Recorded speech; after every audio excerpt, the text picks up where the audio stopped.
The text arrived while I was reviewing quarterly reports in my office. Honey, about Easter, your father and I think we need some quiet family time this year.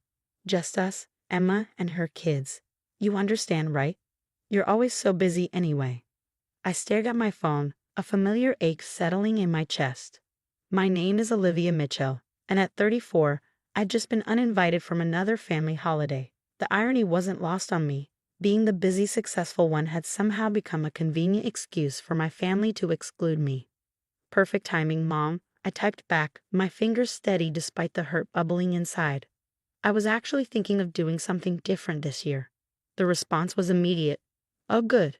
You're not upset. We just want some peaceful bonding time with the grandkids. You know how hectic things get with everyone around. By everyone, she meant me. Just me, because apparently my sister Emma's 3 hyperactive children under 10 qualified as peaceful, but my quiet presence was too disruptive. I set my phone down and turned to my computer, opening my saved folder labeled Someday. Inside was a collection of dream vacation spots I'd been cataloging for years. One particular destination caught my eye. A private villa in the Maldives, the kind of place that made Instagram influencers weep with envy. For years, I put off taking exotic vacations, always making sure I was available for family gatherings, always being the responsible one. While Emma gallivanted around with her perfect family, sharing picture-perfect holiday moments, I was the one organizing events, buying thoughtful gifts, and maintaining family traditions. My phone buzzed again. And sweetie, could you still make those Easter baskets for the kids? You know how much they love your special treats. I laughed out loud, uninvited but still expected to contribute. Classic. Instead of responding, I opened my banking app. The bonus from my last successful project sat untouched, along with years of savings from being the workaholic my family always accused me of being. The Maldives Villa's booking page was still open in another tab, tempting me with images of crystal clear waters and pristine beaches. Sometimes, my therapist had told me just last week, the best response to being excluded is to create something better for yourself. I clicked Book Now. The confirmation email arrived just as another text from my mother popped up. Also, could you drop off the Easter ham on Saturday? I know you always get the good one from that special butcher. I sat back in my chair, a smile spreading across my face. For the first time in years, I felt lighter, almost giddy. I opened my calendar and began blocking off 3 weeks, one before Easter, Easter week, and 1 week after. Then I did something I'd never done before. I set my work email to out of office and called my assistant. Sarah, remember that extended break we discussed? I'm taking it. All of it. Finally, she exclaimed. Want me to book those meetings for when you return? Yes, and Sarah, make sure to forward me any family emails. I have a feeling they're going to be interesting. The next few days were a blur of preparations. I bought a new wardrobe, not the practical business attire I usually wore, but flowing sundresses, elegant beachwear, and accessories that screamed luxury vacation. I hired a professional photographer in the Maldives to document my stay. If my family wanted peace and quiet, I'd give them something to be quiet about. A week before Easter, another text arrived from Emma. Mom said you're not coming to Easter? Don't be difficult, Liv. You know how much the kids want to see their favorite aunt. I sent back a simple response. Don't worry, I won't be difficult. I'll be unavailable. Have a peaceful Easter. The emoji was just enough to make Emma pause. What does that mean? Where are you going? You'll see, I replied, then silenced my phone. The morning of my departure, I posted a simple photo on Instagram, my passport next to a first-class ticket, with the caption "Time for some peace and quiet of my aunt" was the first personal post I'd made in months, breaking my usual pattern of sharing only work achievements and family event photos. Within hours, my phone was flooded with messages. Mom, Dad, Emma, even my Aunt Susan all wanted to know where I was going. But for once, I wasn't available to answer their questions. I was too busy boarding a plane, champagne in hand, ready to start my own peaceful Easter tradition. Little did they know, this was just the beginning of their peaceful Easter turning into 3 weeks of regret. The Maldives were more breathtaking than any photo could capture. As I stepped onto the private deck of my water villa, the turquoise ocean stretching endlessly before me, I felt a surge of joy. This was what peace looked like, not being excluded from family gatherings, but choosing your own paradise. My villa was a masterpiece of luxury, floor-to-ceiling windows, a private infinity pool that merged with the ocean horizon, and a personal butler named Kay who seemed to anticipate my needs before I even knew them. "Miss Mitchell," Kay said, arranging a welcome fruit platter, "the photographer you hired will be available tomorrow at sunrise. The lighting then is magical." I smiled, already imagining the photos. Not the forced family portraits my mother insisted on every Easter, but professional shots of me living my best life. "Perfect, Kai, and the other arrangements?" "All set. The private yacht tour, sunset dinner on the beach, and the spa treatments are scheduled. Also, the chef wants to know if you'd like to join the private cooking class. They're making traditional Maldivian dishes. Back home, I'd be preparing Easter baskets and hunting for the perfect ham. Instead, I was learning to make exotic dishes and planning adventures. The contrast wasn't lost on me. My phone, which I kept on airplane mode since landing, buzzed with accumulated messages when I briefly checked it. "Mom, honey, where are you? The kids are asking about their Easter baskets." "Emma, OMG, did you seriously leave the country? Mom's freaking out." "Dad, Princess, this isn't like you. Call us." I responded with a single photo, me in a designer sundress, holding a coconut drink on my private deck, the infinite ocean behind me. No caption needed. The response was immediate. Emma called 3 times in succession. I declined each call with a serene smile, then sent her a video of a pod of dolphins playing near my villa. "Is that where you are?" she texted back. "That looks like one of those super luxury resorts. How can you afford that?" I could almost hear the jealousy in her message. Emma had always assumed that because I was single and focused on my career, I was somehow missing out on life. She never considered that not having 3 kids and a spending-happy husband meant I had resources to spare. The next morning, as the sun painted the sky in shades of pink and gold, the photographer captured shots that would make any travel magazine envious. Me doing yoga on the deck, enjoying a floating breakfast in my private pool, snorkeling with sea turtles. Each photo was carefully curated and posted throughout the day. My usually quiet social media exploded with activity. Friends, colleagues, and family members couldn't stop commenting. "Living your best life. This is what peace looks like. Where's my invitation?" But it was my mother's comments that truly showed the impact.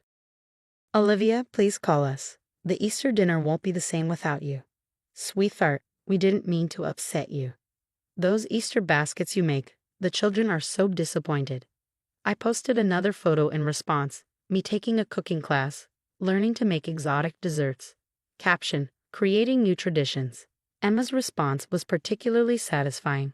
"Must be nice to be so selfish and only think about yourself." I replied with a video of me releasing baby sea turtles into the ocean as part of the resort's conservation program.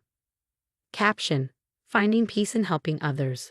By Easter morning, while my family was probably gathering for their peaceful celebration, I was having breakfast on a private sandbank, surrounded by nothing but crystal-clear waters and serenity. The chef had prepared a feast that made traditional Easter dinner look bland. Fresh tropical fruits, local delicacies, and pastries that belonged in an art gallery. I posted a photo of my Easter dinner, a private beachside barbecue with fresh caught lobster and champagne.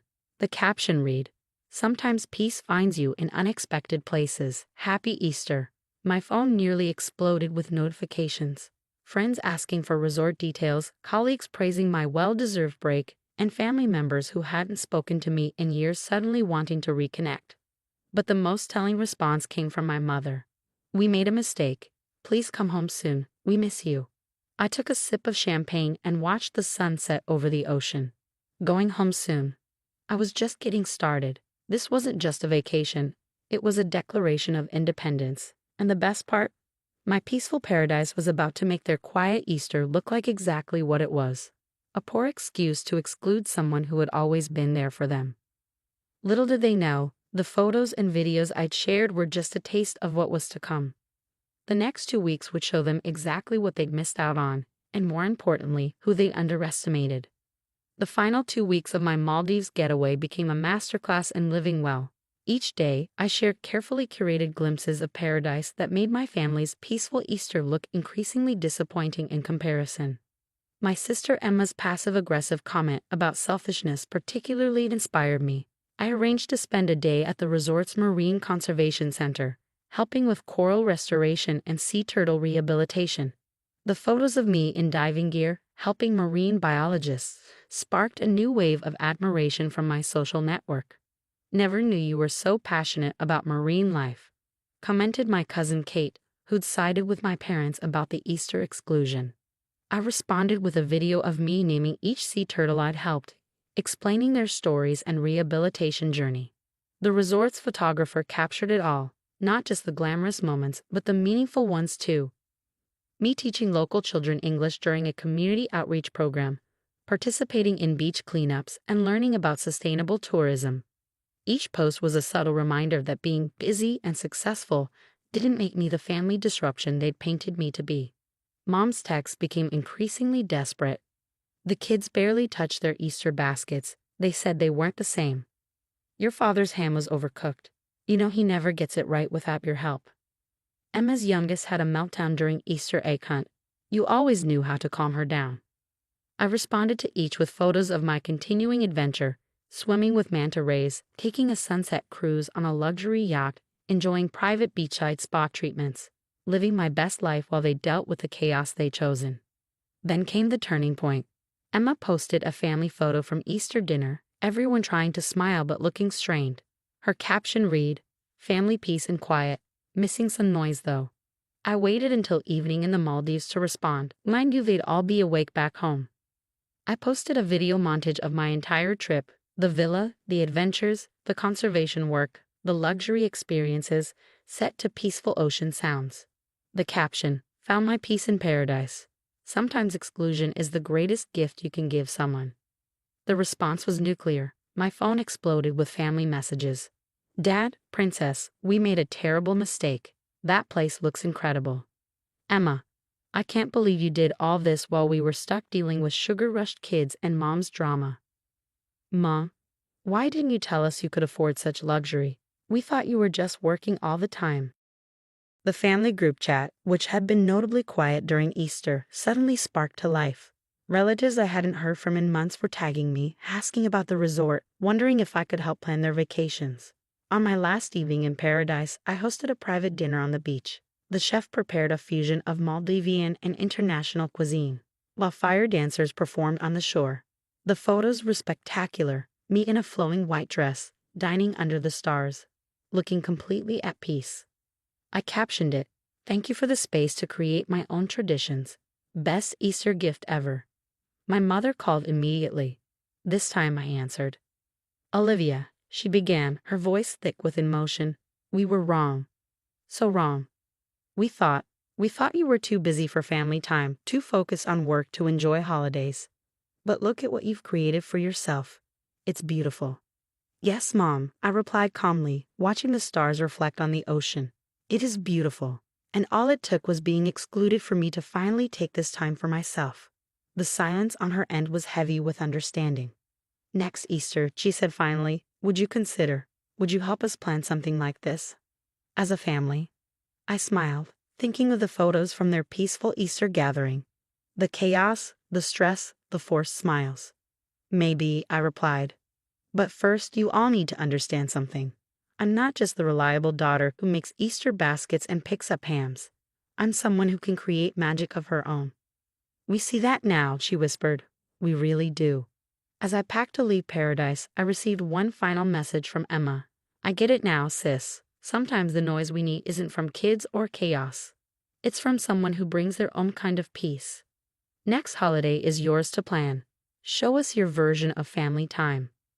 I looked around my villa one last time, at the paradise I claimed for myself when they tried to exclude me. Sometimes the best revenge isn't about getting even.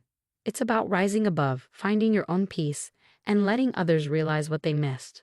My last post from the Maldives was simple, a sunrise photo with the caption, "Thanks for the space to grow. Next family gathering will be on my terms."